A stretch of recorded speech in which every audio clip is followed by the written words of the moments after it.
Hi families, it's Vinitha. Monday morning vlog தான் பார்க்க போகிறோம். எப்போதுமே மார்னிங் எழுந்தோடனே பார்த்தீங்கன்னா கோழிக்கு வந்து அரிசி போடுறது தான் ஃபஸ்ட்டு ஒர்க்கே. அது ஏன்னா நைட் ஃபுல்லாக அடைச்சி வச்சுருக்கனால மார்னிங் எழுந்தோடனே அதுக்கு அரிசி போடுறது தான் ஃபஸ்ட்டு ஒர்க்கே.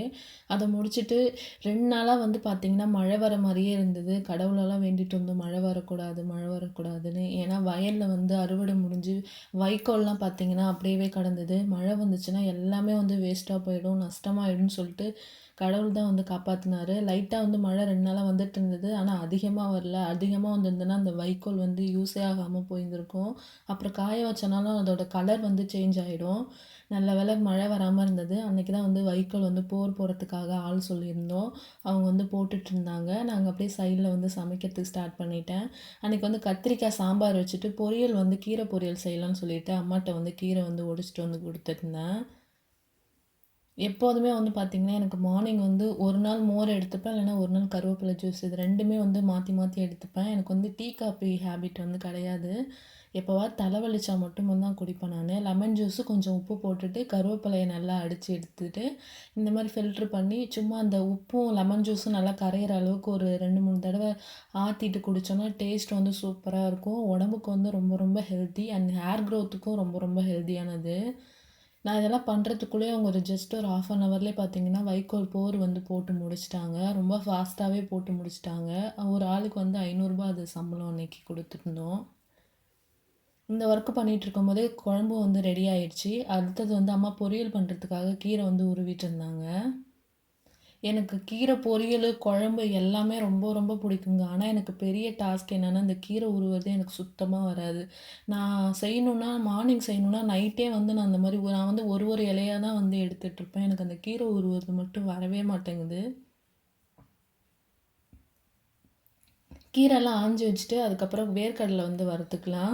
நீங்கள் இந்த மாதிரி மண் பாத்திரத்தில் வறுத்தீங்கன்னா கடலை வந்து நல்லா ஈவனாக வந்து கோல்டன் கலரில் ஒரே நிறமாக வந்து வந்தது. எனக்கு அதுதான் வந்து நான் ஃபஸ்ட்டு அதை நோட்டீஸ் பண்ணேன். மண் பாத்திரத்தில் வறுத்தீங்கன்னா நல்லா ஈவனாக வந்து கடலை வந்து வறுத்து வருது. கீரையும் நல்லா வாஷ் பண்ணி வச்சுட்டேன். இப்போ ஒரு கடாயில் வந்து எண்ணெய் விட்டுட்டு கடுகு ஆட் பண்ணிவிட்டு வரமிளகாய் ஒரு 4 வரமிளகாய் ஆட் பண்ணிவிட்டு அதை நல்லா பொரிஞ்சதுக்கப்புறம் வெங்காயம் சேர்த்துக்கோங்க. வெங்காயம் சேர்த்திங்கன்னா டேஸ்ட் வந்து சூப்பராக இருக்கும் முருங்கைக்கீரை பொரியல். இதை நீங்கள் சுண்டல் மாதிரி வெறுமனே கூட சாப்பிட்லாம். டேஸ்ட்டும் நல்லாயிருக்கும். இல்லை சாம்பார் சாதத்துக்கெலாம் வச்சு சாப்பிட்டிங்கன்னா நல்லாயிருக்கும். இப்போ கீரைக்கும் சேர்த்து அம்மா வந்து உப்பு ஆட் பண்ணிட்டாங்க. கீரை வந்து பார்த்திங்கன்னா நிறையா இருக்க மாதிரி இருக்கும் முருங்கைக்கீரை. ஆனால் நம்ம வதக்க பார்த்திங்கன்னா கொஞ்சம் தான் வந்து நமக்கு குவான்டிட்டி வந்து கிடைக்கும். கொஞ்சம் கொஞ்சமாக போட்டு நல்லா வதக்கி விட்டுக்கலாம்.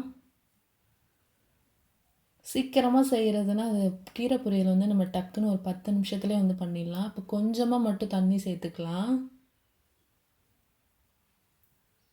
கடலை வறுத்து வச்சிருந்தது நல்லா தோல் நீக்கிட்டு மிக்ஸி ஜாரில் வந்து நல்லா கொரப்பாக வந்து அரைச்சி எடுத்துட்டேன். இந்த கடலை பருப்பு வந்து நீங்கள் முருங்கைக்கீரையில் போட்டு சமைச்சு பாருங்கள். டேஸ்ட் வந்து சூப்பராக இருக்கும். ரொம்ப டேஸ்ட்டாக இருக்கும். நல்லா அந்த மாதிரி தண்ணி இல்லாமல் தண்ணி வற்றிடுச்சு. கீரையும் நல்லா வெந்ததுக்கப்புறம் நம்ம கடலைப்பருப்பு ஆட் பண்ணிவிட்டு ஒரு 2 மினிட்ஸ் நல்லா கிளறி விட்டோன்னா சூப்பரான கீரை பொரியலும் வந்து ரெடி ஆயிடுச்சு. நீங்கள் இது சுட சுட சாப்பாட்டில் நல்லா நெய் போட்டு பிசைஞ்சு சாப்பிட்டிங்கன்னா டேஸ்ட்டு சூப்பராக இருக்கும். இல்லை நீங்கள் தயிர் சாதம் இல்லை குழம்பு சாதத்தை கூட இந்த மாதிரி பொரியலாக வச்சு சாப்பிட்டாலும் சாப்பிட்லாம். எனக்கு வந்து ரொம்ப ரொம்ப பிடிக்கும் கீரை பொரியல். கீரை குழம்புனாலும் எனக்கு வந்து ரொம்ப ரொம்ப பிடிக்கும். நல்லா வேர்க்கடலையோட ஃப்ளேவர் வந்து சூப்பராக இருக்கும். சமைக்கிற வேலையெல்லாம் முடிச்சுட்டு வீட்டில் வந்து அன்றைக்கி கடுகு வந்து தாளிக்கிறதெல்லாம் காலி ஆகிடுச்சின்னு சொல்லி அம்மா மிக்ஸ் பண்ணி வைக்கலான்னு சொல்லிட்டு மிக்ஸ் பண்ணி வச்சுட்டு இருந்தாங்க. நாங்கள் எப்போதுமே மிக்ஸ் பண்ணி தான் யூஸ் பண்ணுவோம். தனித்தனியாக போட மாட்டோம். கடுகில் வந்து வெள்ளை உளுத்த பருப்பு வந்து போட்டு ஆட் பண்ணிகிட்ருக்காங்க அம்மா. கொஞ்சமாக அந்த ஒரு கைப்பிடி அளவுக்கு வெந்தயம், ஒரு கைப்பிடிக்கு அளவுக்கு சின்ன சீரகம், பெருஞ்சீரகம் எல்லாம் ஒரு கைப்பிடி அளவுக்கு சேர்த்துக்கோங்க. உளுந்து வந்து பார்த்தீங்கன்னா, இப்போ 4 கிளாஸ் கடுகு இருக்குன்னா, 1 கிளாஸ் வந்து நீங்கள் உளுந்து வந்து ஆட் பண்ணிக்கலாம். நல்லா மிக்ஸ் பண்ணி விட்டுட்டு ஸ்டோர் பண்ணி வச்சிட்டோன்னா, அஞ்சரை பெட்டியில் காலி ஆகுறப்ப அந்த குட்டி டப்பாவில் வந்து நம்ம அப்பப்போ எடுத்து வச்சுக்கலாம்னு சொல்லிட்டு, அம்மா வந்து அன்றைக்கி கடுகுலாம் வந்து மிக்ஸ் பண்ணி எடுத்து வச்சுட்டுருந்தாங்க. இந்த மாதிரி நீங்கள் மிக்ஸ் பண்ணி வச்சுட்டிங்கன்னா சமைக்கவும் ஈஸியாக இருக்கும். நீங்கள் தனித்தனியாக போடுறதுக்கும் ஈஸியாக இருக்கும் அது. தோட்டத்தில் வந்து அன்றைக்கி வாழைத்தாறு வந்து கொலை போட்டிருந்தது. சூப்பராக இருந்தது அது பார்க்குறதுக்கே. அம்மா வந்து கடுகு மிக்ஸ் பண்ணி முடிச்சுட்டாங்க. இந்த மாதிரி கண்ணாடி பாட்டிலில் போட்டு ஸ்டோர் பண்ணி வச்சிட்டோன்னா நம்ம அஞ்சரை பெட்டியில் காலியாக காலியாக நம்ம கொஞ்சம் கொஞ்சமாக வந்து கொட்டி வச்சிடலாம். இந்த ஒர்க்லாம் முடிச்சுட்டு கார்டனில் பார்த்தீங்கன்னா, ஒரு செடி தானா வந்து வளர்ந்து வந்திருந்தது. இது வந்து சப்போட்டான்னு சொல்லிட்டு அப்பா சொல்லிட்டு இருந்தாங்க. ஆனா எனக்கு இது சப்போட்டாவா என்னன்னு கொஞ்சம் டவுட்டாவே இருந்தது. அது பக்கத்துல இருக்க செடியெல்லாம் கிளீன் பண்ணி விடலாம். கொஞ்சம் வளர்ந்ததுனா தான் அது சப்போட்டாவா என்னன்னு தெரியும்னு சொல்லிட்டு, பக்கத்துல கொஞ்சம் கொஞ்சம் குட்டி குட்டியா புல்லுலாம் இருந்தது. அதெல்லாம் கிளீன் பண்ணிட்டு இருந்தேன். இலை பார்த்தீங்கன்னா சப்போட்டா மாரி தான் இருக்கு. ஆனா எனக்கு இது கொஞ்சம் டவுட்டாவே இருக்குது. சப்போட்டாவா என்னன்னு தெரியல. கொஞ்சம் வளர்ந்தா தான் வந்து இது தெரியும். சரி நம்ம கிளீன் பண்ணிட்டு தண்ணி ஊத்துற அளவுக்கு கொஞ்சம் கிளீன் பண்ணிக்கலாம்னு சொல்லிட்டு சுத்தி கிளீன் பண்ணி விட்டுருந்தேன். நம்மளோட வீடியோ பிடிச்சிருந்ததுன்னா நீங்க வந்து சப்ஸ்கிரைப் பண்ணி ஆள்னு கொடுங்க. அப்பதான் நான் வீடியோ போட்டேன்னா உங்களுக்கு நோட்டிஃபிகேஷன் கரெக்ட்டா வரும்.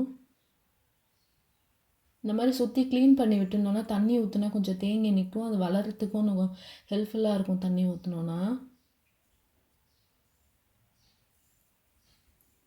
கொஞ்ச நாள் போனா தெரியும் இது சப்போட்டா மரமா இல்ல என்னன்னு செக் பண்ணிடலான்னு சொல்லிட்டு பண்ணியிருந்தேன்.